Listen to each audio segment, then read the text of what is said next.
a gente olha muito, por exemplo, pega as formas metálicas. Vamos pegar as formas metálicas na área continuar nesse assunto da área de construção. Tem muitas obras que há 15 anos atrás, eu trabalhava em várias outras empresas, que o CEO falava, eu não quero mais forma com madeira, eu quero tudo forma metálica. Certo. Independente do tamanho do projeto. Por quê? Porque era mais qualidade, era mais, sabe, iam fazer edifícios residenciais, comerciais de alto padrão, tinha que entregar um produto de qualidade para o cliente, com segurança. Então, há 10 anos atrás, esse tipo de companhia já falou, não quero mais madeira aqui. 10 anos depois, ainda existe empresa. Não, vamos lá, carpinteiro, pregava, sabe? Então, tem uma evoluir muito. Você vai, por exemplo, na Espanha, né? Eu fiscalizei, fiz várias auditorias em obras da Espanha. O pessoal não usa madeira. Por quê? Porque não tem madeira, né? Não é um país que é um país, se a gente compara a Espanha com o Brasil, é um país pequeno em relação ao Brasil, mas muito desenvolvido em relação ao nosso país. E a mão de obra para montar esse material todo, pregar e tal, custa muito mais caro do que no Brasil. Exato. Então, o nível de segurança deles são muito maiores que nós no Brasil. A gente precisa evoluir muito. E evoluímos muito nesses 25 anos. Eu iniciei nessa área há 25 anos atrás. Há 25 anos atrás, o cinto de segurança é um talabarte só. Hoje, 25 anos depois, a feira que você fez aí brilhantemente há semanas atrás, a gente viu 1 milhão de equipamentos novos, sapatos novos, tênis novos, capacetes de segurança. Então, assim... Olá, pessoal. Eu sou Alexandre Guzmão, da revista Proteção. Estou aqui para apresentar mais uma edição do Proteção Tendências, gravado diretamente dos estúdios da Proteção aqui na Animaseg, em São Paulo. Hoje, um programa muito especial com um profissional de segurança do trabalho reconhecido no mercado pelo seu desempenho. É o meu amigo Tiago César Benini, que hoje, além de ser um profissional da área de segurança do trabalho, tem engenharia ambiental, ele tem MBA em gestão empresarial, mestrado em administração de empresas. Depois da vinheta, a gente vai conversar com o Tiago sobre a experiência dele em vários setores da economia brasileira.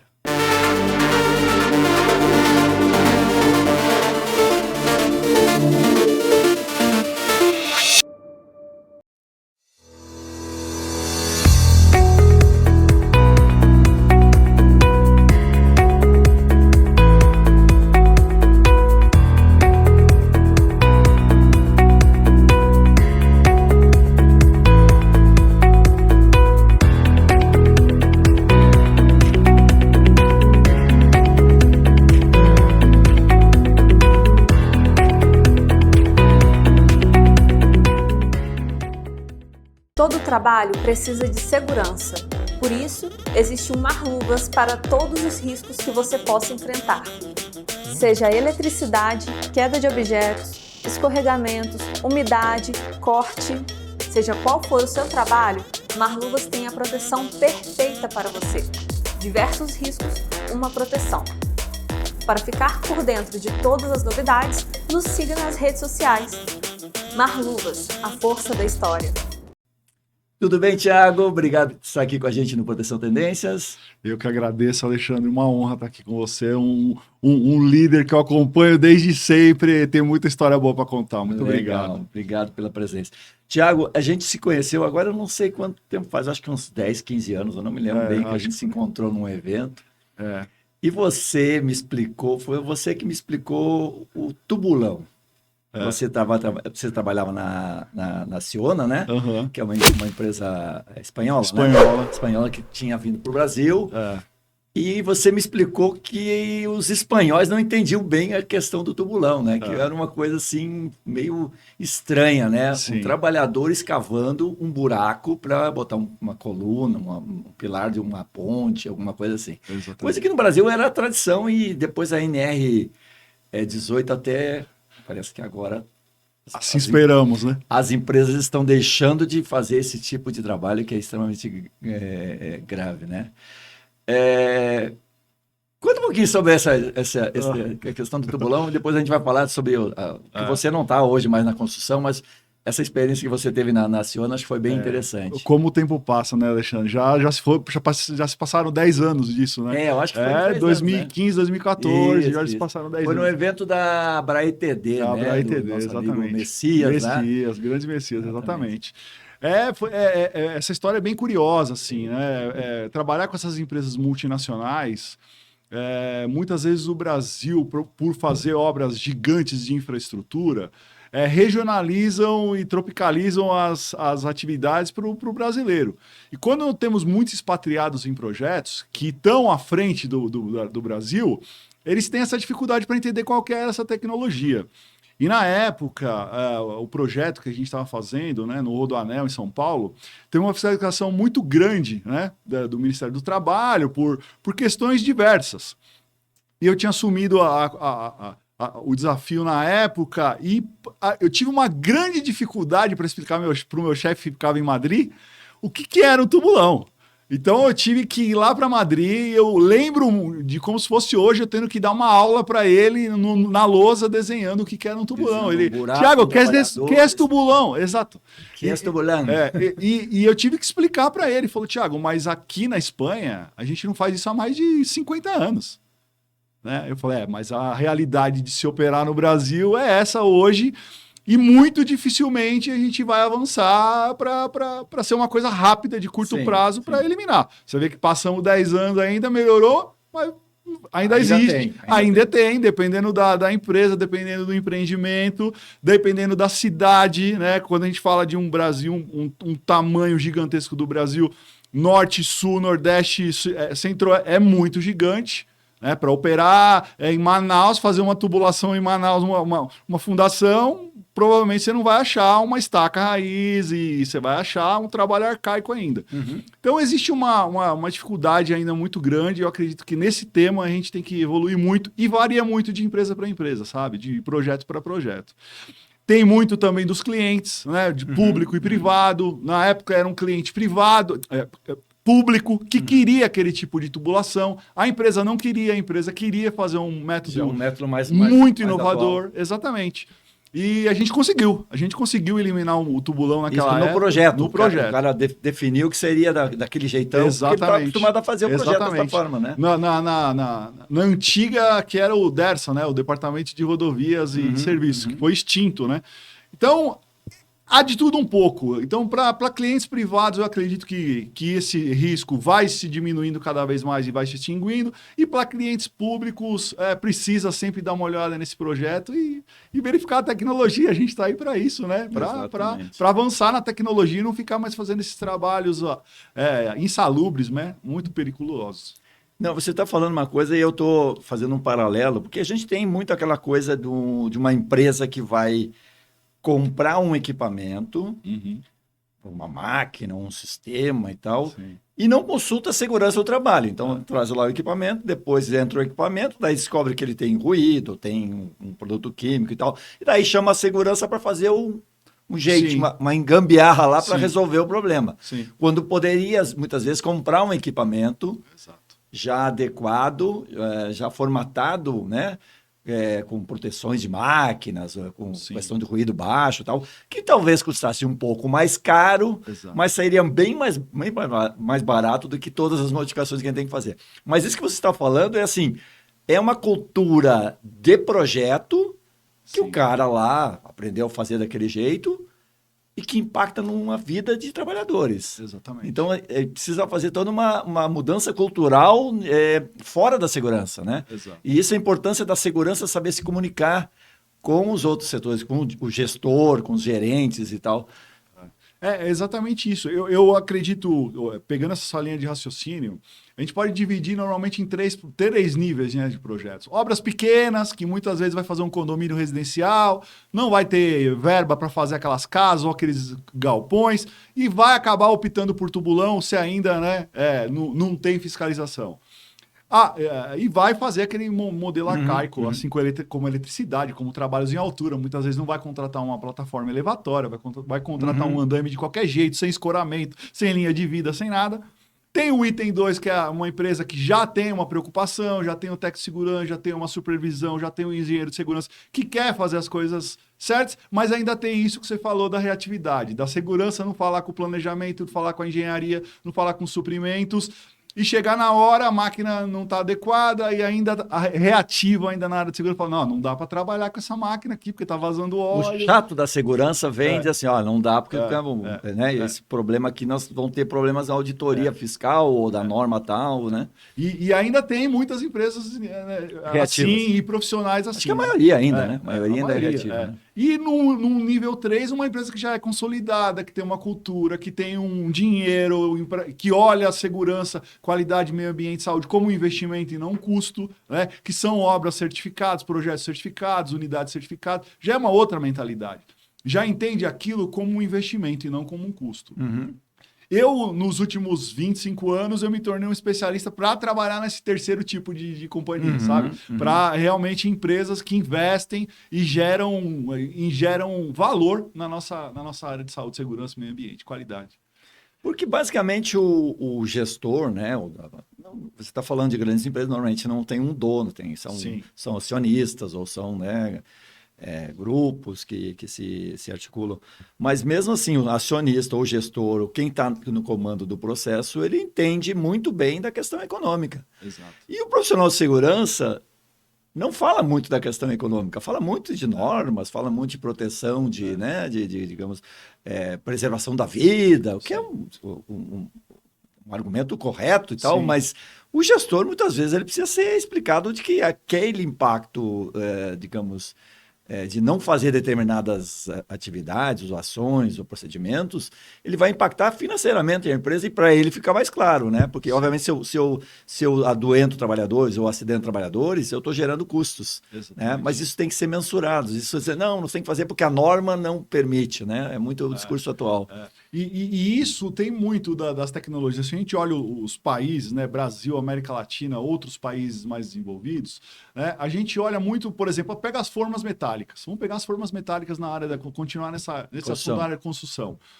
Tem muitas obras que há 15 anos atrás, eu trabalhava em várias outras empresas, que o CEO falava, eu não quero mais forma com madeira, eu quero tudo forma metálica. Certo. Independente do tamanho do projeto. Por quê? Porque era mais qualidade, era mais, sabe, iam fazer edifícios residenciais, comerciais de alto padrão, tinha que entregar um produto de qualidade para o cliente, com segurança. Então, há 10 anos atrás, esse tipo de companhia já falou, não quero mais madeira aqui. 10 anos depois, ainda existe empresa. Não, vamos lá, carpinteiro, pregava, sabe? Então, tem uma evoluir muito. Você vai, por exemplo, na Espanha, né? Eu fiscalizei, fiz várias auditorias em obras da Espanha. O pessoal não usa madeira. Por quê? Porque não tem madeira, né? Não é um país que é um país, se a gente compara a Espanha com o Brasil, é um país pequeno em relação ao Brasil, mas muito desenvolvido em relação ao nosso país. E a mão de obra para montar esse material todo, pregar e tal, custa muito mais caro do que no Brasil. Exato. Então, o nível de segurança deles são muito maiores que o nosso no Brasil. A gente precisa evoluir muito. E evoluímos muito nesses 25 anos. Eu iniciei nessa área há 25 anos atrás. Há 25 anos atrás, o cinto de segurança é um talabarte só. Hoje, 25 anos depois, a feira que você fez aí brilhantemente há semanas atrás, a gente viu 1 milhão de equipamentos novos, sapatos novos, tênis novos, capacetes de segurança. Então, assim, a gente precisa evoluir muito. E a área de segurança, nós, profissionais de segurança, a gente precisa estar nesse passo à frente. Atualizando até. Exatamente. Para ajudar as companhias a se adequar no mercado. Porque a empresa, né, ela não é burra, né? Exato. Ela, às vezes, comete alguns erros por ignorância, mas Exato. ela não é burra. E cabe ao profissional de segurança ser uma fonte de informação de qualidade. Né? Então, esse é um processo bem importante. E andar na frente, né? Porque... olhar o que está acontecendo, exato, né? Olhar e falar, não, mas olha, segunda-feira que vem vai concretar uma viga aqui, eu sei que a máquina não vai estar aqui. Eu vou esperar chegar na segunda-feira. Não, já chega agora, já fala agora. Fala umas 2 semanas antes, participa da reunião, vai lá na diretoria, tenha a voz ativa, seja proativo. A segurança do trabalho, ela tem que ser proativa. Hoje, ela é muito do negócio mesmo, sabe? Você tem que estar junto. Continuidade do negócio. Exatamente. Né? Legal. Tiago, você hoje saiu, trabalhou nessa importante empresa. Você, antes de entrar nisso, você ficou na Europa? Quanto tempo você ficou sobre essa experiência? Eu fico indo, visitando e vindo para cá, sabe? Tá. Em 2018, eu quase sofri 2 expatriações, uma para Dubai e uma para Noruega. Quase. Mas assim, foram experiências fantásticas, né? Como a gente fala de geopolítica, de Brasil, de construção. O de Dubai era no metrô de Dubai. Só na minha equipe, Alexandre, tinha quase 120 pessoas. Nossa. Seria o responsável por todo esse equipe projeto. DSST. De todo mundo, do projeto. Do projeto. De engenheiro, de segurança, então era muita gente. Era um organograma muito grande. E um bando de línguas ao mesmo tempo. Como é que você faz? Inglês, italiano, português, Exato. espanhol, árabe. Exatamente isso. E era um país, e esse projeto... Desafio, hein?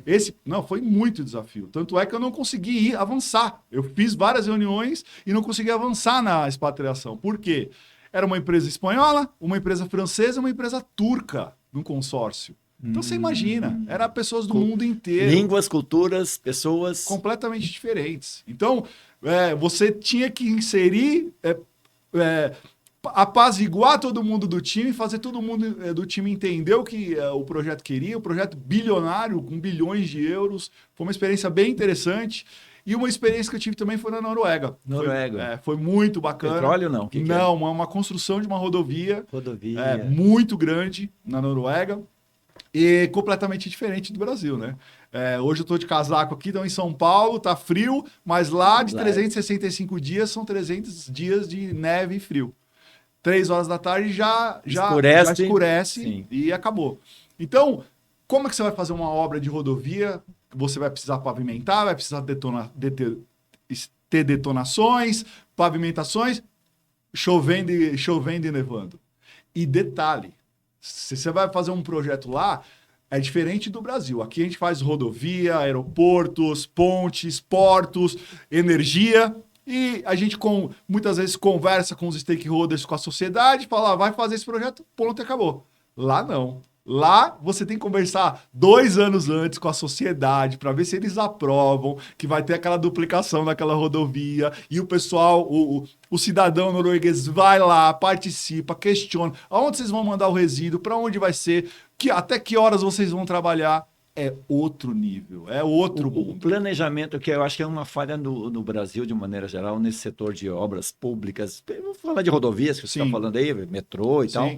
Metrô talvez seja um pouquinho, hoje em dia no Brasil está mais privatizado, mas a gente acompanha muito, né, aquela obra do projeto que vai custar tantos milhões. E ele custa bem mais, porque o projeto é mal feito. O projeto não prevê determinado. Não é assim que tem rolo, porque às vezes porque prevendo que era 100, custou 200. Sim. Eu acho que é muito mais a falta de planejamento exatamente isso. Sim. Não, tem que desviar uma aldeia indígena lá e tal, mas né? O que acontece no Brasil? Começa a fazer a obra, daí para a obra, fica 1 ano parado, porque tem que fazer indenizar a toca da raposa lá, que descobriu que tinha uma raposa que morava lá e tal. Sim. Então, essa falta de planejamento na questão de construção é um problema, né? É um problema, é um problema, mas eu vejo com muitos avanços assim consideráveis, principalmente a parte de saneamento, de linhas de transmissão de energia, empresas sérias que querem fazer as coisas, construção mesmo, ferrovias. Eu acredito que na última década, principalmente pós-Operação Lava Jato no Brasil, deu uma chacoalhada muito grande na nossa área de engenharia. Muitas empresas tiveram que se adequar e tiveram que se adequar mesmo. E hoje, projetos públicos têm que ser muito bem estudados, com segurança jurídica, porque empresas que querem fazer projetos sérios não vão fazer projetos a qualquer custo, a toque de caixa. Os chineses vieram para o Brasil muitas vezes, ganharam vários projetos com um deságio de 40%, 50%, e a gente pensava, eu mesmo participei de vários leilões na Bolsa de Valores de São Paulo, de linhas de transmissão de energia, e falava, caramba, como é que eles vão tocar um projeto com 40% a menos? E acabavam fazendo. Hoje, ainda tem esse deságio, essa competição sadia no Brasil, mas investidores sérios levam a segurança, o meio ambiente, o cuidado com as comunidades quilombolas, com os indígenas, muito a sério e principalmente na hora de investir. Falar, eu não vou fazer esse projeto porque eu vou ter esse problema ambiental. Eu vejo isso acontecendo muito na prática, né? Então, a área de engenharia mudou muito. E a tendência é mudar cada vez mais na parte de ética, de compliance. Nós, como profissionais, né, constantes atualizações. Tem projetos que a gente olha e fala, esse projeto não vai dar muito certo, e acaba não dando mesmo. Então, há de tudo hoje, sabe? O Brasil, a gente está prestes até a COP30 daqui uns dias. Daqui 2 semanas eu vou visitar o Pará para fazer algumas atividades. O nosso CEO, essa semana, está em Belém fazendo algumas atividades também da COP30. E o Brasil tem tudo para fazer, está com a faca e o queijo na mão para mudar essa agenda ambiental, falando do meio ambiente, de ambiental, de engenharia. Só que tem que fazer, porque o mundo inteiro está olhando a gente. E se a gente não der esse passo, o protagonismo de fazer a coisa séria na área de segurança, de qualidade e meio ambiente, os investidores vão olhar para o Brasil, que é o país do futuro, né? A gente vê que é o país do passado do futuro, vai olhar e falar, não quero mais colocar dinheiro no Brasil. Então, a área de engenharia ainda vai sofrer muito e eu espero que não sofra tanto, tá certo? Com certeza. Tiago, hoje você saiu, digamos, desse setor de construção para entrar numa área que também tem a parte de engenharia de construção, de obras e tal, que é a parte de energia, né? Sim, parte de energia. Hoje você está numa grande empresa multinacional, se quiser falar o nome, fica à vontade, que é a Siemens, né? A Siemens Energy, né? Que é um braço da Siemens que não faz equipamentos, faz usinas hidrelétricas, é isso? Na verdade, assim, a Siemens ela é uma gigante com mais de 100 anos, né? Empresa alemã. É uma empresa alemã muito tradicional, está há muitos anos no Brasil, gigantesca, mais de 100 mil funcionários no mundo inteiro. E eu tive a honra de estar nesse time agora há 4 meses, né? Uma equipe fantástica, Alexandre. E a área que eu cuido é a área de termoelétricas, né? Uma segmentação que chama Energy Assets. Mas a Siemens Energy, ela fabrica todos os grupos geradores. Sim, os equipamentos, exato, sim, mas a operação de usina, que era uma coisa que eu não sabia que se fazia. É muito grande, é uma empresa muito grande, Claro. muito global, assim, de América Latina, né? Operações no mundo inteiro. Equipamento de hospital até, né? Vai de tudo, né? A Siemens Healthineers, geração. por aí vai. É muito grande. É uma grande empresa. E E é uma área maravilhosa, porque a gente costuma falar internamente que a gente energiza a sociedade, né? E é muito bacana ver você fazer um trabalho. Ok, você ter operações seguras, com qualidade, respeitando o meio ambiente, a comunidade onde a gente está inserido e levar energia para populações que não teriam acesso a essa energia. É até romântico, né, nessa parte de engenharia, olhar e falar, caramba, meu trabalho eu estou levando energia para essa população. Então, é muito bacana. São usinas menores do que uma Itaipu, obviamente, Sim, mas sim. Que tipo de capacidade de geração de energia? Tem de tudo. A gente tem empresas, usinas no Pará, né? Usinas menores, com transmissão de energia. Temos uma... E daí é local, digamos, local, um atendimento exato. de comunidades próximas. Exatamente. Várias cidades no Pará. Temos uma planta muito bacana, que é uma das melhores do mundo, que fica em Coari, em Manaus. Um excelente business case. Para você chegar nessa cidade, você precisa descer em Manaus, pegar um barco, chegar 11 horas de barco e chegar nessa cidade. A cidade de 70 mil habitantes, muito linda a cidade, mas só chega de barco. Tá, mas deixa eu te perguntar. Quando eu tô claro, a região norte não é só isso, mas a gente tem um nível de planície, né? Sim, sim. E como é que faz uma usina num local... Há uma área porque normalmente se usa locais onde tem quedas, tem uns níveis e tal, onde consegue fazer isso. Uma região assim. São sistemas isolados que a gente chama de energia, né? Por exemplo, eu vou visitar uma cidade que chama Afuá, daqui 2 semanas. Essa cidade não tem carro. Aí você vai falar, pô, como assim, Thiago? Essa cidade não tem carro? Não tem carro. Porque não tem rua asfaltada. São só palafitas. O nosso simular... A cidade é o rio. Exatamente. É o rio Exatamente. seco ou molhado, dependendo. Isso. Que loucura. Então, como é que você opera num lugar desse? Como é que você leva diesel? Como é que você leva resíduo? Como é que você leva serviço de saúde? A gente vai para lá para levar uma caravana da saúde nossa. Vamos levar médico, oftalmológico, um monte de equipe de saúde para levar a saúde para os nossos profissionais, para as famílias deles e para a região também. Então, é uma cidade. Semana passada eu estava em Porto Alegre, né? Uhum. E um colega que conhece essa usina e falou: Thiago, se prepara para ver uma coisa que você nunca viu na sua vida. Eu falei: mas por quê? Você só vai chegar lá de lancha e não tem uma moto, não tem carro, Nem não moto. tem nada, nem um caminhão, nada. Não Nada. tem rua. Não tem. Tem ruas. E você falou quantos habitantes?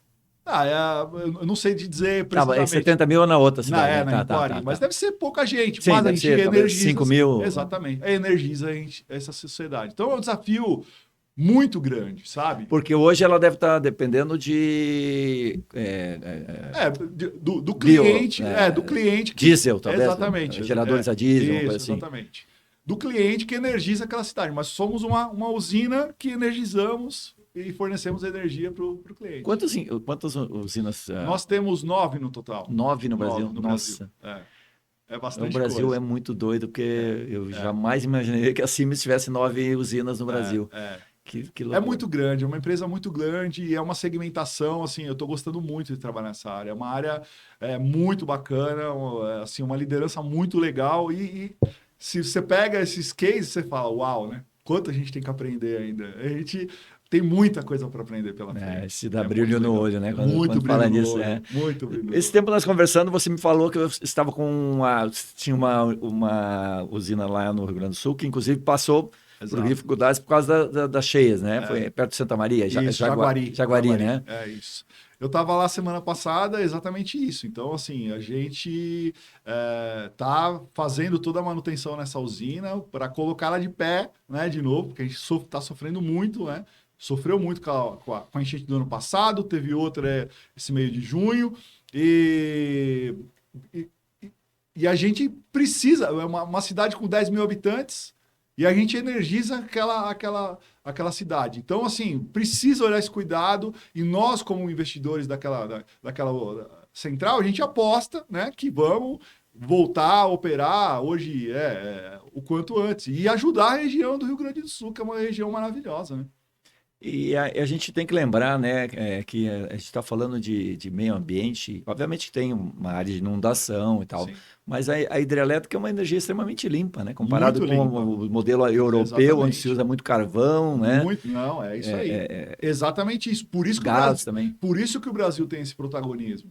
A gente tem que olhar para... Pega o caso do tubulão, é o carvão. Não cabe mais isso no portfólio de backlog de projetos do Brasil. Tem que, independente do líder que a gente tiver aqui, tem que olhar para frente e falar, não vamos fazer mais isso. Porque senão o mundo inteiro vai falar, não vou mais investir no Brasil. E a gente tem que ser protagonista dessa agenda verde. O hidrogênio verde está aí, o gás está aí. Então a gente é um país potencial, né? Muito potencial para gerar energia limpa, né? Para descarbonizar esse país. Então, essa é a ideia de trabalhar nesses projetos que realmente sejam sustentáveis e que poluam, né? Não poluam o meio ambiente, e sim com clientes que querem fazer essa descarbonização. Tiago, vamos mudar agora um pouquinho, falar um pouquinho de SST dentro da sua empresa. Nós temos o desafio que, em maio do ano que vem, oficialmente, né, entra no texto da norma, apesar de ser uma questão que já estava prevista para desde a mudança na NR1, que são os riscos psicossociais. Agora vai entrar literalmente a linha lá, incluindo os riscos psicossociais. Qual é o tamanho, digamos, quantos trabalhadores vocês têm? Que vocês estão, como é que estão se adequando? Porque a gente sabe que tem muito trabalho a ser feito na questão do acolhimento desses trabalhadores e nessa questão do risco psicossocial. Sim. É uma excelente pergunta, Alexandre. Eu gosto muito dessa norma. Eu acredito que essa norma foi nevrálgica, assim, foi primordial para a nossa área de segurança do trabalho, principalmente pós-pandemia. E tem que continuar sendo um trabalho muito sério sendo feito com isso, né? Nós temos uma área da saúde, assim, eu nunca vi nada igual ao que a gente tem hoje na companhia. É um benchmarking, enche os olhos mesmo, realmente é um benchmarking muito importante. E o pessoal está na frente, mapeando esses stakeholders, mapeando essa saúde mental, de famílias, de funcionários. Realmente não para cumprir protocolos, sabe? Nós realmente, a gente quer mesmo, é um valor da companhia saúde, é um valor de realmente ver como cada colaborador está envolvido. Hoje mesmo, tá fazendo uma reunião agora, vindo para cá. A gente vai fazer um projeto, semana que vem a gente vai receber um pessoal de Londres, num projeto nosso. O nosso médico líder estava na reunião. E assim, tem toda a documentação, vamos fazer ok, tem toda a documentação protocolar que deveria para estar no Brasil. Nós vamos fazer mais, nós vamos fazer os exames desses profissionais aqui para checar se a saúde deles está ok, porque a empresa enxerga isso como um investimento e não como um custo. Então, eu tenho acompanhado diversos colegas que muitas vezes, quando precisaram falar, você vai precisar voltar para o presencial, não conseguia apertar o botão do elevador, cara. Essa pandemia teve danos estruturais irreversíveis nas pessoas, né? Irreversíveis nas pessoas. E a segurança do trabalho, ela tem que acompanhar essa mudança. A gente vê a famosa sigla que está agora, né, muito, o HOPE, Human Operational Performance, que é assim, o profissional se acidentou, ele não se acidentou porque ele quer, não tem que procurar culpado. Vamos tentar entender o que levou a saúde mental daquele profissional se acidentar. Então, as empresas, elas precisam cada vez mais continuar nessa parte de saúde mental. Eu acredito que é uma das normas mais modernas que a gente tem nas nossas NRs. E eu espero, do fundo do coração, que o Brasil continue nessa agenda, que a gente prepare os nossos profissionais, nossos médicos, nossos técnicos, nossos enfermeiros, nossos engenheiros, a nossa liderança para cuidar das pessoas.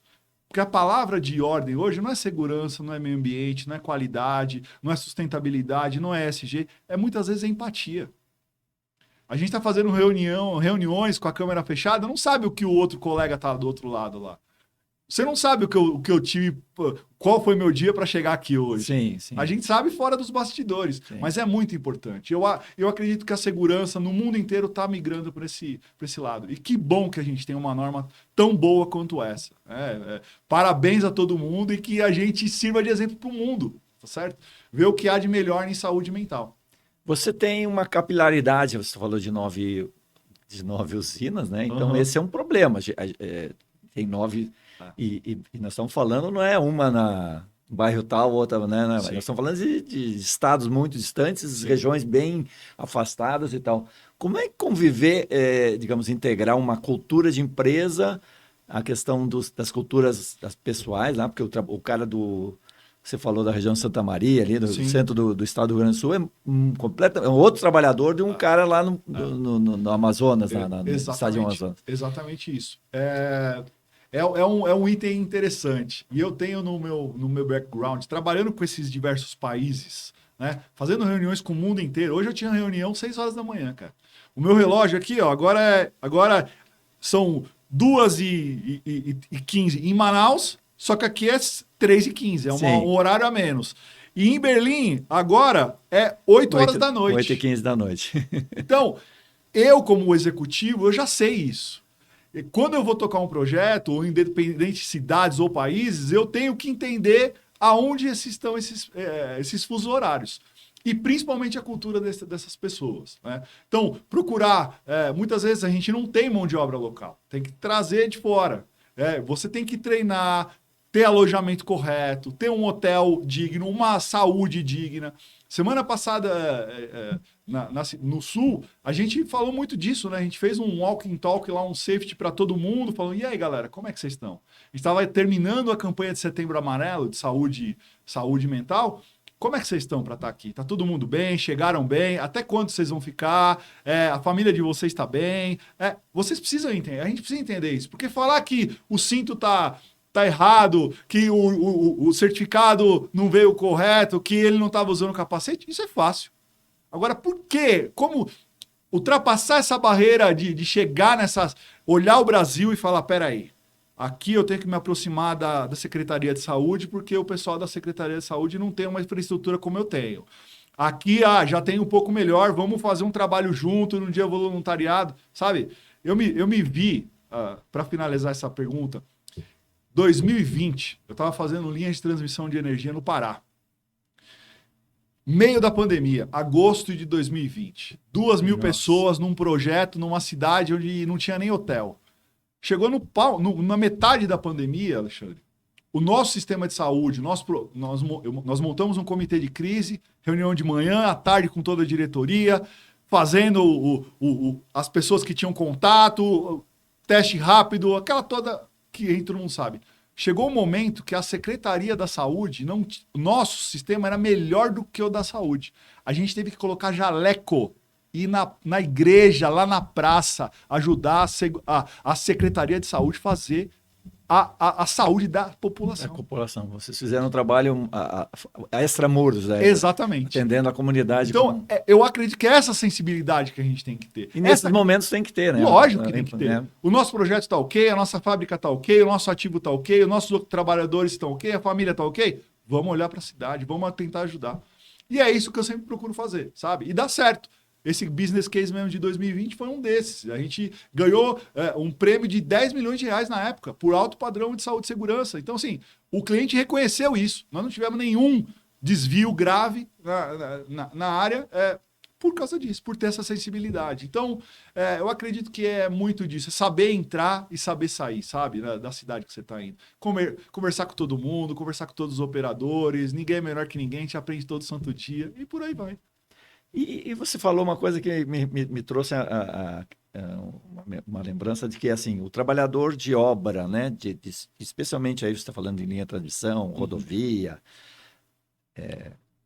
ele vive fora da sua cidade, né? Sim. Porque ele vai para um projeto, Sim. por exemplo, ele mora aqui em São Paulo, daí ele é contratado. Isso também tem um impacto na cabeça dele, na questão psicológica, né? Muito. Você que viveu isso pessoalmente, você falou do exemplo do Dubai e Dinamarca, né? Sim, Noruega. Noruega, desculpe. Noruega, além de Brasil todo, Espanha e tal. Como é que um trabalhador se prepara para isso, né? Como é que isso funciona na questão psicológica mesmo, né? Eu acredito que a NR1 tem que continuar focando nisso, porque é a mágica da nova segurança.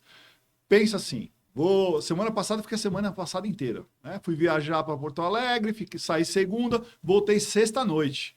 Se tivesse acontecido alguma coisa aqui com a minha família, como é que ia estar a minha cabeça?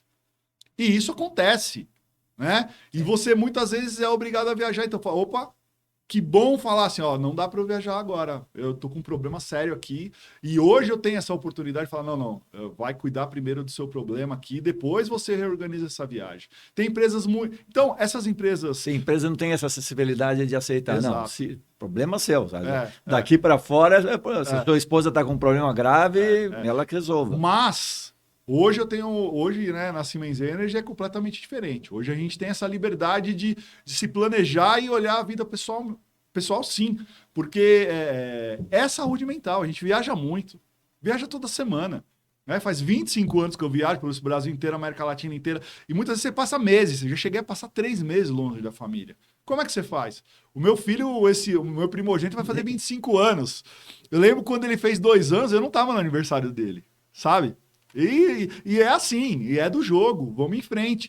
Só que mudou muito de 25 anos para cá. A gente precisa olhar todos os níveis da organização, os nossos profissionais e falar assim, você está bem? Está precisando... A gente acabou de sair de um Setembro Amarelo, cara.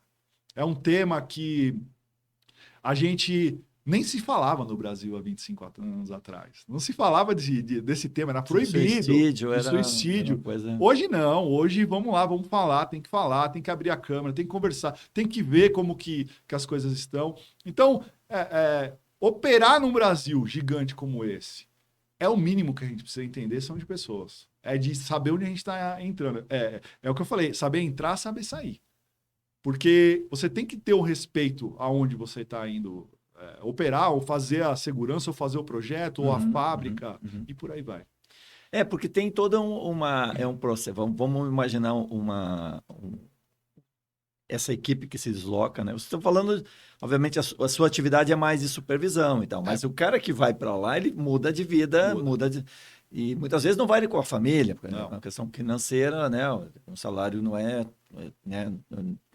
Tem que manter a família aqui.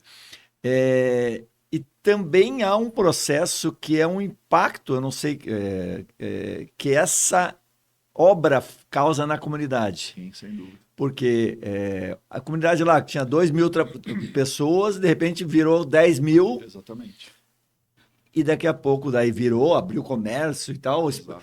Explode, né? Porque, e daqui a pouco os 8.000 extras vão embora e a comunidade volta para os 2.000. E daí fica eu já toquei projeto... Mineração também é um pouco assim, né? Mineração, construção obras. de hidrelétricas grandes. Pega Belo Monte mesmo, sim, né? sim, Eu lembro quando construiu Belo Monte, eram milhares de profissionais numa cidade que muitas vezes você tinha que preparar a cidade para suprir tudo aquilo. Sim, né? sim. E hoje, Alexandre, a gente tem eu basicamente tenho um cuidado muito grande para falar de assuntos que a gente não falava. Por exemplo, como a prostituição, como abuso sexual infantil.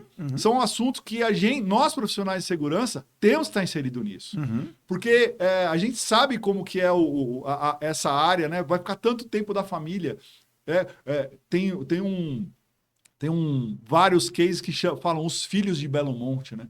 Muitos profissionais, muitas mulheres engravidaram. A sexualidade existe, as Exato. pessoas saem de casa, mas eles continuam com e estão sozinhas hoje, né? Os pais largaram as crianças. Então, nós temos que olhar e educar o nosso time para isso também, sabe? Para olhar e falar, olha, tem que respeitar a comunidade onde você está inserido. Aqui, isso tudo faz parte do onboard da nossa integração. Você tem que saber que aquela área tem que ser cuidada, que não tem que ter respeito nas regiões. Você pode pegar o passado recente do Brasil, é a mesma coisa os expatriados. Né? Quando eu já tive muitos cases, né? O pessoal acha que o Brasil, caipirinha, futebol, samba, tá tudo bem. Não tá tudo bem. Aqui a gente tem regra, aqui a gente tem que cumprir as coisas, tem que andar como o europeu. Depois do almoço, ele tem a siesta dele e ele toma um licor, toma cerveja. Aqui não pode. Aqui nós não podemos fazer isso. Então, esse cuidado da área de segurança e olhar além disso... E entender também, né? Porque entender a cultura. O cara vem lá... Exatamente. Bebia um meu vinhozinho todo dia. Exatamente. Em Portugal, por que eu não posso tomar no Brasil? E entender a cultura. Eu lembro, você falando isso, as primeiras vezes... Eu não bebo, não fumo, né? Eu lembro as primeiras vezes que eu fui para um país europeu. Não, vamos tomar um shot agora aqui depois do almoço de digestivo. Não, eu não vou beber. Não, tem que tomar. Você tá aqui, você tá na minha casa, é desfeita. Tomar 3 licores e já ficar meio, sabe? Nossa, fala, caramba, assim. E ter que viajar com colegas, assim, num carro que fumavam um atrás do outro. Por quê? Porque é cultura do pessoal. Aqui no Brasil não se faz isso, mas é cultura. Você precisa entender isso. E quando nós profissionais da área de segurança, meio ambiente, qualidade de segurança, entende isso, eu acredito que o jogo fica mais fácil. É difícil, mas você acaba tendo uma empatia melhor com essas pessoas que estão fora de projetos, estão longe, precisa chegar na segunda-feira, muitas vezes vai chegar meio-dia no projeto, vai sair sexta-feira porque o avião é só um voo por dia, se perder aquele voo, só no outro dia. Isso já aconteceu comigo várias vezes.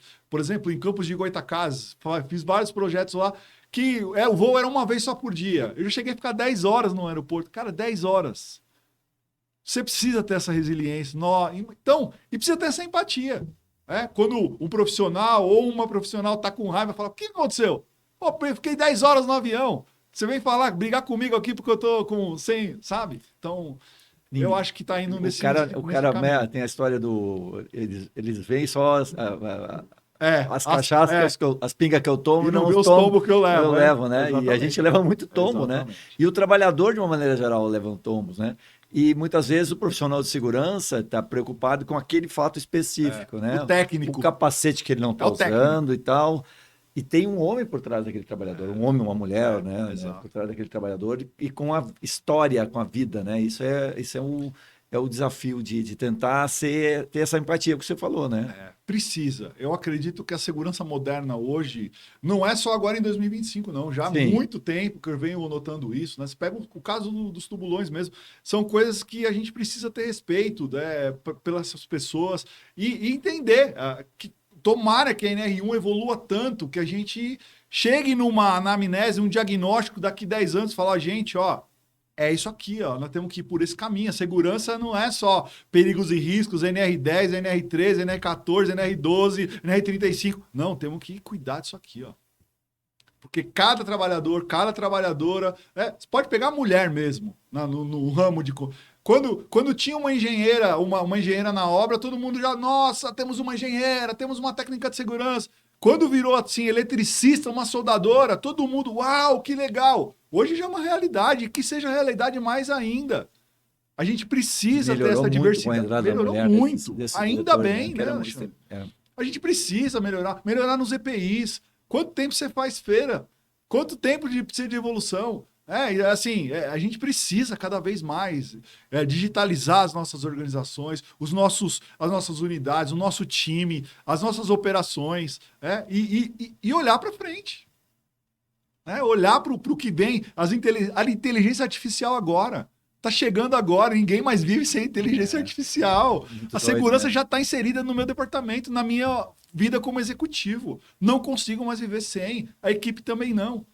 Como é que a gente vai criar agora esses indicadores de anamnese, de olhar e falar, beleza, tem 100 funcionários. Da onde vem esses 100 funcionários? Vem 3 da Alemanha, 3 da Noruega, 3 de Londres, 10 do Pará, 10 de... Como é que a gente vai reunir todo mundo para falar a mesma língua? Porque cada um vai ter um idioma. Cada um vai ter uma coisa. Aí você fala, pô, mas aquele cara ali, meu, ele não performa desse jeito. Por quê? Porque é uma outra realidade.